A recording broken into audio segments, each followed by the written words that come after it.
Number 242। अवश्य ही ज्ञान चर्चा, विचार, तर्क, गवेषणा आदि से बुद्धि परिमार्जित होती है। अनेक सूक्ष्म तत्व जानने में आते हैं। अनेक नए तथ्यों का आविष्कार होता है, जिनसे जगत का काफ़ी हित साधन होता है।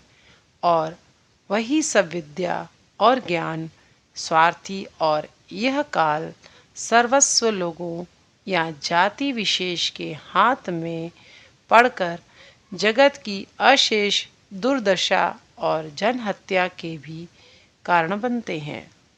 मनुष्य हिंस्र पशु रूप हो जाता है और संसार साक्षात नरक कुंड बन जाता है। नंबर 243। प्रार्थना कहलाती है अपने अंतर्यामी के निकट अपने अंतर की वेदना और अभाव को भाव या भाषा के जरिए ज्ञापन करना और उसे नष्ट करने के लिए कातरतापूर्वक उनकी कृपा याचना करना। वह प्रार्थना सकाम है जिसमें कहा जाता है, हे प्रभु, संसार की यातना, रोग, शोक, अभाव, कमी मैं अब और नहीं सह सकता। तुम इन सब को दूर कर दो। निष्काम प्रार्थना होती है, हे प्रभु, तुम्हारी जितनी इच्छा हो मेरे कंधों पर वजन लाद दो, दुख में रखो, विपत्तियों में डालो। इनसे मेरा कुछ बनता बिगड़ता नहीं। केवल मुझे इतना ही शक्ति सामर्थ्य दो कि मैं किसी से भी विचलित न हूँ, जिससे मैं तुम्हें भूल न जाऊं, जिससे तुम्हारे अभय चरण कमलों में मेरी शुद्ध भक्ति हो। नंबर 244। भगवत प्राप्ति या मोक्ष लाभ मनुष्य जीवन का प्रधान उद्देश्य है। इस परम पुरुषार्थ को पाने का अधिकार और सामर्थ्य केवल मनुष्य को ही है। पशु या देवता, गंधर्व किसी को नहीं। पशुओं को इसलिए नहीं कि वे विवेक बुद्धिहीन हैं। देवताओं के लिए मोक्ष लाभ इसलिए असंभव है कि उनकी बुद्धि निरतिशय सुख संपदा के कारण ढकी रहती है। विवेक वैराग्य के लिए मौका ही कहाँ है। पुनः इसी कारण से मनुष्य के बीच भी जो विपुल धन संपत्ति के अधिकारी हैं, उनके लिए भी मोक्ष लाभ कठिन ही है। और जो अत्यंत गरीब हैं, भूख की ज्वाला और अभावों की चोट से सदा ही बेचैन है और पागल जैसे हो रहे हैं, उन्हें भी धर्म लाभ नहीं होता। मध्यवित्त लोगों के लिए ईश्वर प्राप्ति संभव है, क्योंकि उनकी अवस्था इन दोनों के बीचों बीच है। जगत के इतिहास में धर्म, समाज, राष्ट्र और जीवन के अनन्याय कर्म क्षेत्रों में और विचार जगत में जो सब शक्तिशाली मनीषी गण प्रतिभा बल से अपनी अभय कीर्ति और प्रभाव छोड़ गए हैं, उनमें से प्रायः सबका ही जन्म इसी मध्यम श्रेणी के लोगों में हुआ था, ऐसा देखने में आता है। 245। यदि हम आगामी कल की बात लेकर आज के दिन को बकवाद और लड़ने झगड़ने में बिता दें, तो फिर कल का दिन तो ऐसे ही खो गया। नंबर 246। विद्या, बुद्धि, धन, शास्त्र ज्ञान, तर्क, विचार, दान, पुण्य, योग, याग, यज्ञ, तपस्या किसी से भी भगवान नहीं मिलते। वे पकड़ाई में नहीं आते। उन्हें पकड़ने, वश में करने का एकमात्र ब्रह्मास्त्र है प्रेम भक्ति। वे अनिर्वचनीय प्रेम स्वरूप है। उसी जगह चोट मारने से उनका स्वरूप प्रकटित होता है। वे अपने को फिर और छिपा कर नहीं रख सकते। जैसे दुधारू गाय थनों में बछड़े के मुंह मारते ही झट से दूध उतार दे। 247 वेदों में परमेश्वर को सब गुणों से परे, नाम रूप, देश काल निमित्त आदि परिच्छेदों से विरहित, वाक्य मन बुद्धि के अगोचर, सर्वव्यापी, अनादि अनंत अचिंत्य स्वरूप कहा है। पर भक्त का मन तो यह सब मान लेकर निरस्त नहीं होना चाहता, हो भी नहीं सकता। भक्त कहता है, परमेश्वर यदि ऐसे ही हो तो उनके रहने या न रहने से ही क्या। यदि उन्हें देख न सका, यदि उन्हें अपना नहीं बना पाया, तो धर्म कर्म सब व्यर्थ है, मैं भी व्यर्थ हूँ और जन धारणा भी व्यर्थ है। पर ऐसा क्या कभी हो सकता है? उन्हें तो इसी जन्म में ही प्राप्त करना होगा। भक्त का आंतरिक करुण क्रदन परमेश्वर के आसन को डगमगा देता है। तब फिर वे और अपनी महिमा में प्रतिष्ठित नहीं रह सकते। वे तो सर्वज्ञ है, समस्त भूतों के अंतरात्मा, सर्वांत अंतर्यामी, अहेतुक दया सिंधु और सर्वोपरि भक्त वत्सल है।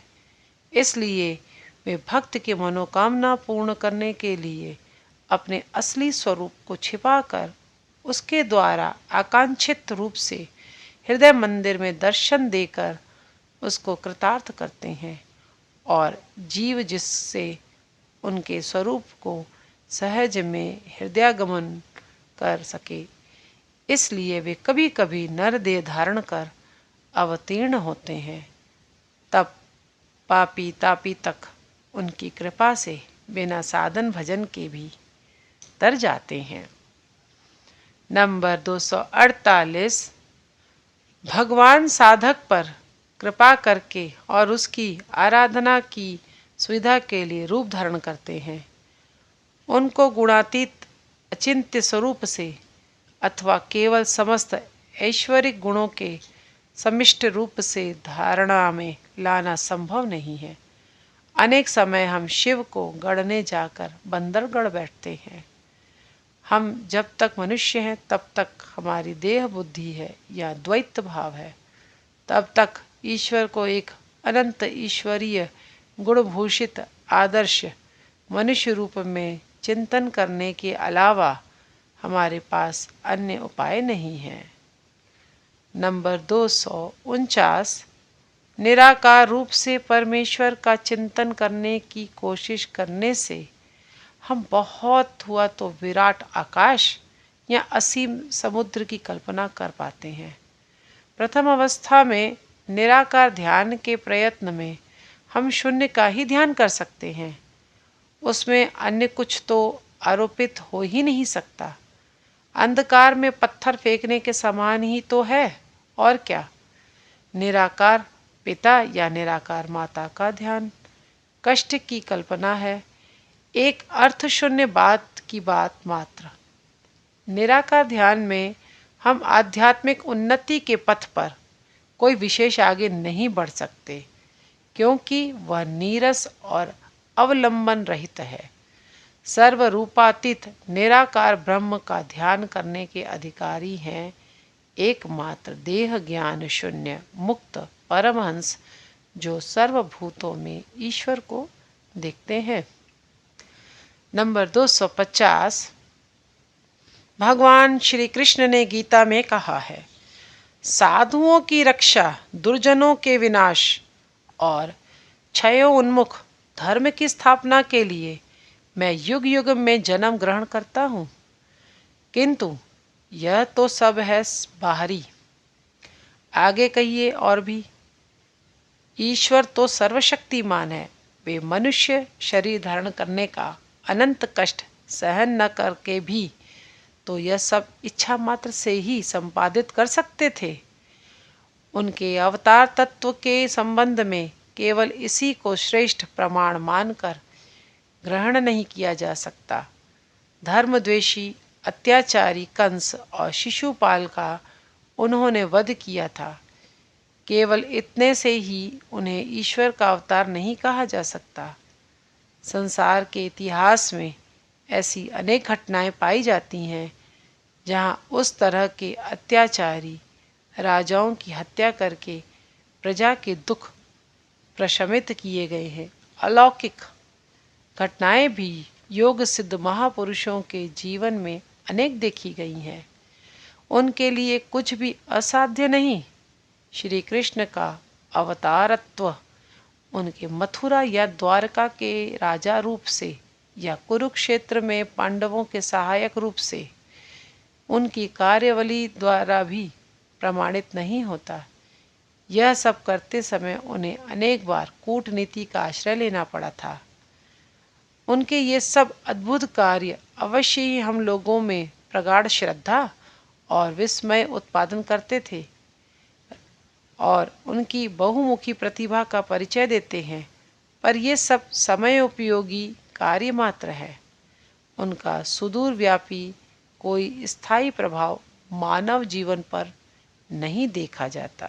नंबर 251। श्री कृष्ण के अवतारत्व का प्रकृष्ट प्रमाण एकमात्र वृंदावन लीला में ही प्रकट हुआ है, क्योंकि उसी में वे अपनी अनिर्वचनीय प्रेम स्वरूपता की मूर्त लीला दिखा गए हैं।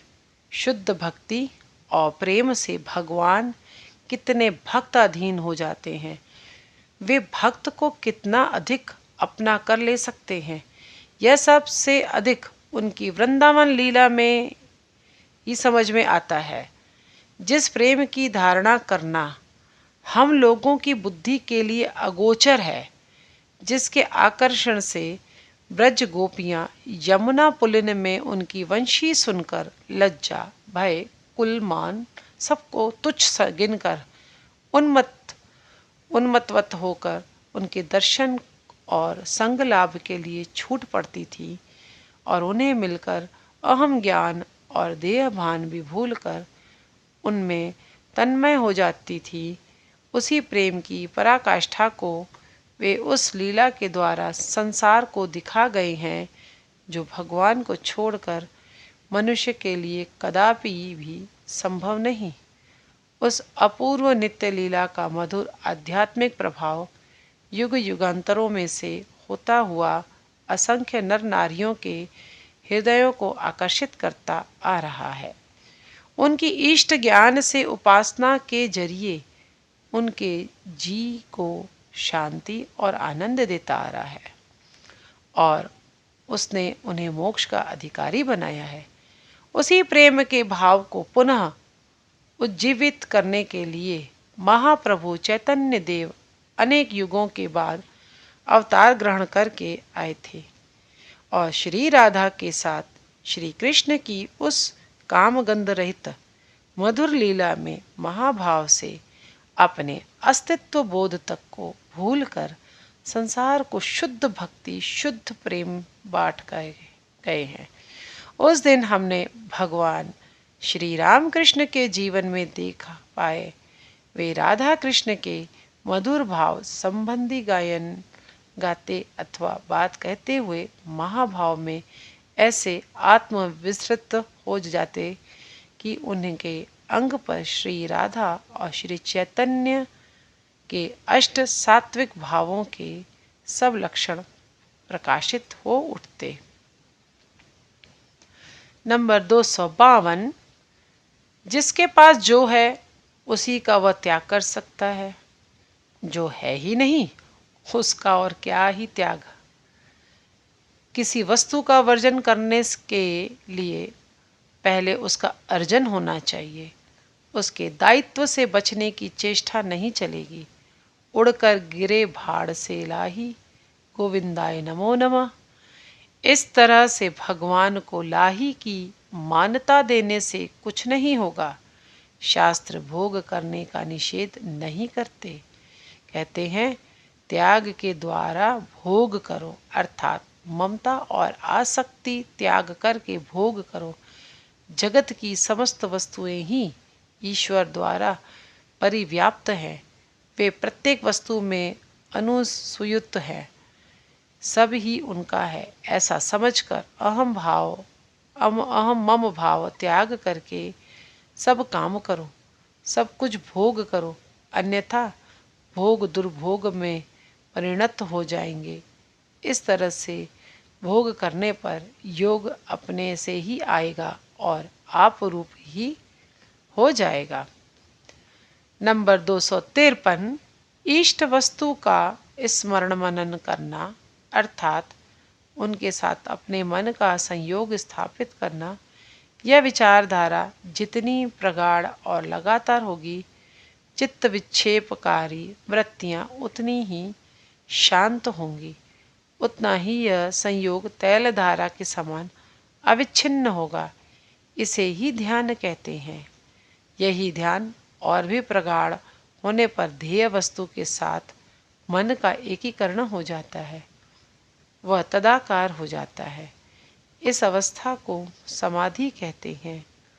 उसी समय सस्वरूप की पूर्ण अनुभूति होती है, इष्ट दर्शन या भगवत प्राप्ति होती है। उपनिषद कहते हैं, तभी हृदय की गांठें अर्थात काम आदि नष्ट हो जाती है, समस्त संशय छिन्न हो जाते हैं, कर्म फल का क्षय हो जाता है, सब दुखों का अवसान हो जाता है। इसलिए ईश्वर प्राप्ति का पहला कदम है स्मरण मनन, दूसरा कदम है चित्त वृत्तियों का शांत भाव, तीसरा है ध्यान और अंतिम समाधि। एक सीढ़ी को बिल्कुल ही उड़ाकर आगे की अन्य सीढ़ी पर एकाएक जाते नहीं बनता। अतः स्मरण मनन की चरम परिणति ईश्वर प्राप्ति है। 254, बार बार दोहराने और अभ्यास के द्वारा इस स्मरण मनन को दृढ़ता से मन में गांठ देने के लिए ही जप, ध्यान, आराधना आदि का विधान है। इष्ट मंत्र के पुनः पुनः दीर्घकालीन प्रत्यय जप करने का प्रयोजन भी यही है। हम जिस विषय को लेकर क्रमशः उसमें संलग्न बने रहते हैं या उसकी चर्चा करते रहते हैं, उसकी छाप मन पर पड़ती है। मन से निकल गए ऐसा ऊपर से मालूम पड़ने पर भी वे सारे चित्र सूक्ष्म भाव से संस्कार रूप से मन में ही रहते हैं और अनुकूल परिस्थिति प्राप्त होने पर मनुष्य के न जानते हुए भी उसे कार्य या विचार के लिए प्रेरित करते हैं। असत संस्कार प्रबल हुए तो बुरे भावों की ओर और सुसंस्कार प्रबल हुए तो अच्छे भावों की ओर प्रेरणा मिलती है। इसलिए देखा जाता है कि जो दुष्कर्मी हैं वे क्रमशः और ज़्यादा कुकर्मों में लिप्त होते हैं और जो आध्यात्मिक उन्नति के लिए प्रयत्नशील हैं वे उसी पथ में जल्दी जल्दी आगे बढ़ते हैं। नंबर 255, समस्त ब्रह्मांड में जितनी शक्ति है उस सब की समष्टि सदा उतनी ही रहती है। उसमें क्षय वृद्धि या विनाश नहीं, पर उसका विकार या परिणाम होता रहता है। वह अनेक रूपों में रूपांतरित मात्र होती रहती है। हम कुछ भी अच्छा बुरा विचार काम क्यों न करें, वह कोई भी नष्ट नहीं होता। सूक्ष्म भाव से उनकी क्रिया चलती रहती है या वे संचित रूप में रहते हैं, अवसर पाते ही क्रियाशील होते हैं, अर्थात उनका अच्छा या बुरा फल हमें ही भोगना पड़ता है। केवल यही नहीं, वे अन्य को भी प्रभावित करके भुगवाते हैं। नंबर 256, स्वामी विवेकानंद ने कहा है, हम जितने तरह की क्रिया शक्ति या विचार शक्ति दुनिया में बाहर भेजते हैं, वह विश्वकाश में तरंगाकार परिभ्रमण करती हुई जिस मनुष्य में उसी भाव के स्पंदन को रहे हो उसी पर अपना प्रभाव डालकर काम करती है, उसे उसी भाव के लिए उकसाती है, उसमें शक्ति संचार करती है और उससे स्वयं भी शक्ति संचय करती है और वही शक्ति अपनी चक्र गति पूर्ण करके अपने उत्पत्ति स्थान पर किसी न किसी समय लौटकर जोर से आघात करती है। हम किसी का अनिष्ट करें या किसी को दुख दें तो कभी न कभी इस जन्म में या पर जन्म में हमें उसी तरह का फल भोगना पड़ेगा। यही है प्रकृति का नियम। नंबर 257। प्रकृति के इस प्राकट्य नियम का ज्ञान न होने से हमें क्यों इस तरह का भोग भोगना पड़ा, इसका कोई प्रत्यक्ष कारण न पाकर अथवा उसका कोई अप्रत्यक्ष कारण हमारी सहज बुद्धि द्वारा गम्य न होने से ही हम तकदीर या भगवान को दोष देते हैं। उसे निष्ठुर और पक्षपात की दृष्टि से देखने वाला कहते हैं। हम इतने मोहग्रस्त हैं कि अपने कर्मों का फल ब्याज सहित खुद को ही भोगना होगा, यह कभी नहीं सोच सकते। इन सब परिणामों को सोचकर समस्त काम और विचारों को संयत करो, सन्मार्ग में परिचालित करो। थोड़े समय के सुख या फायदे के लिए कभी भी किसी दूसरे के दुख या अनिष्ट के कारण मत बनो। धर्म मार्ग में अविचलित भाव से चलने पर दैवी संपद के गीता 16:1-3 अधिकारी हो जाओगे। चित्त शुद्ध होगा और ईश्वरी शक्ति की क्रिया का अंतःकरण में साक्षात्कार होगा। तब ऐसी अवस्था हो जाएगी कि बुरा करने की इच्छा होने पर भी कर नहीं सकोगे। श्री ठाकुर जैसा कहते थे और जैसे कि उनके जीवन की घटनाओं द्वारा प्रमाणित होता है, कभी भी बेताल पैर नहीं गिरेगा। परम धार्मिक व्यक्ति के यही चिन्ह है। 258। बहुतों की यह धारणा है कि ज्ञान मार्ग और योग साधन को छोड़कर समाधि लाभ नहीं होता। पातंजलि योग दर्शन में है, स्वाध्याय दिष्ट देवता संप्रयोग। मंत्र जप के द्वारा इष्ट दर्शन होता है, उसके बाद ही फिर है समाधि सिद्धि ईश्वर प्राणिधानात्। तथा एक जगह और है ईश्वर प्राणिधानाद्वा, अर्थात ईश्वर पर मन की एकाग्रता और ईश्वर को समस्त क्रियाएं और उनका फल समर्पित करने से समाधि अवस्था की प्राप्ति होती है। भाष्यकार व्यासदेव लिखते हैं, ईश्वर प्राणिधान अर्थात भक्ति विशेष द्वारा प्रसन्न होकर ईश्वर इच्छा मात्र से ही भक्त पर अनुग्रह करते हैं। केवल मात्र उनकी इच्छा से ही योगी को समाधि लाभ और उसका फल अति शीघ्र हो सकता है। अतः अष्टांग योग का अभ्यास न करने पर भी समाधि हो सकती है। भगवान में तन्मयत्व लाभ और समाधि एक ही बात है, केवल भाव और उपायों की भिन्नता है। वस्तु लाभ और उसका फल दोनों का एक ही है। जो निर्गुण ब्रह्म है वे ही सगुण ब्रह्म है, और फिर देह बुद्धि वाले जीव के लिए सगुण ब्रह्म की उपासना ही सहज है। नंबर 259। सकाम उपासना अपनी खुद की ही उपासना है, भगवान की नहीं।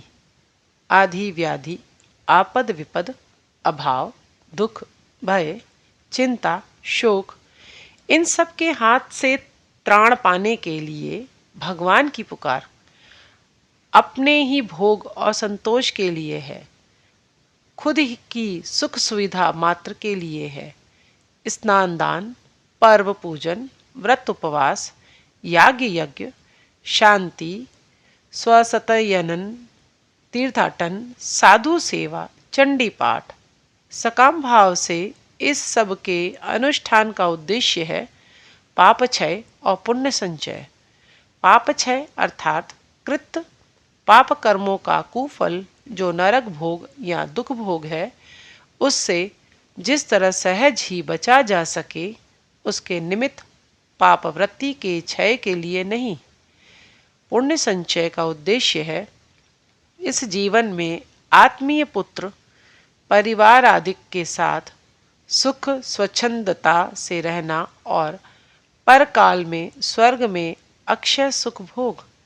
ये दोनों ही मन के भ्रम है, व्रताकांक्षा है। अमिश्रित सुख इस संसार में नहीं है और स्वर्ग का सुख भी अक्षय नहीं है। वह सब शास्त्रों का, वेद पुराण आदि का, अथर्वाद का अर्थात केवल मन समझाने वाले शब्द हैं। जिनकी धर्म कर्म में प्रवृत्ति नहीं है, उनके मन में इस और लोभ उत्पन्न करने के लिए ही ये कहे गए हैं। एक गुना करो, करो गुना फल मिलेगा। माँ जैसे अपने छोटे बालक को असंभव किस्से या गीत सुनाकर और भुलावे में डालकर दूध पिलाती है या सुलाती है, वैसा ही और क्या उद्देश्य अच्छा है, काम भी बनता है। नंबर 260। तो फिर सब उपासना सकाम है, समझकर क्या नहीं करना चाहिए? करने के लिए कौन मना करता है? जब तक जी में आए खूब करो, उनसे चित्त उदार और प्रसन्न होता है। सद्विचार और सत्कार्य के अनुष्ठान के द्वारा सात्विक भावों का उदय होता है। धर्म कर्म में विश्वास और उस ओर आकर्षण पैदा होता है। फिर भी यह ज्ञान रखो कि वे धर्म तो अवश्य है, कर्म कांड के अंतर्भूत है, पर भक्ति नहीं है। भक्ति में खरीद विक्री, दुकानदारी नहीं, लाभ हानि का हिसाब लगाना नहीं, और न है फल की आकांक्षा। वहाँ केवल है अपने प्राण प्रिय देवता को अपना शरीर मन प्राण सर्वस्व अर्पण करना, उनको प्यार करके परिपूर्ण तृप्ति। क्योंकि उन्हें प्यार कर लेने पर फिर और कुछ प्राप्त करने की या आकांक्षा की वस्तु ढूंढने पर भी नहीं मिलती। प्रेम के लिए ही प्रेम, प्रेम करना ही स्वभाव है। यदि प्रेम न किया जाए तो जैसे प्राण निकलते हों, ऐसा भाव। यह है भक्ति की पराकाष्ठा, पराशुद्धा निष्काम प्रेम भक्ति। पर इस तरह की भक्ति अति विरली है। वह पहले से ही आप रूप नहीं आती। इसलिए कर्म कांड का, वैधि भक्ति का अनुष्ठान शास्त्रों में विहित है। उन सब का श्रद्धा विश्वास के साथ पालन करने से ईश्वर की कृपा से क्रमशः चित्त शुद्ध हो जाता है, मन का मैल धुल जाता है, स्वल्प फलों की चाह तुच्छ मालूम पड़ने लगती है, अनित्य विषयों में वैराग्य उत्पन्न होता है। तब अक्षय परम पद की प्राप्ति के लिए हृदय व्याकुल हो उठता है। इसी अवस्था को पराभक्ति या परम ज्ञान कहते हैं।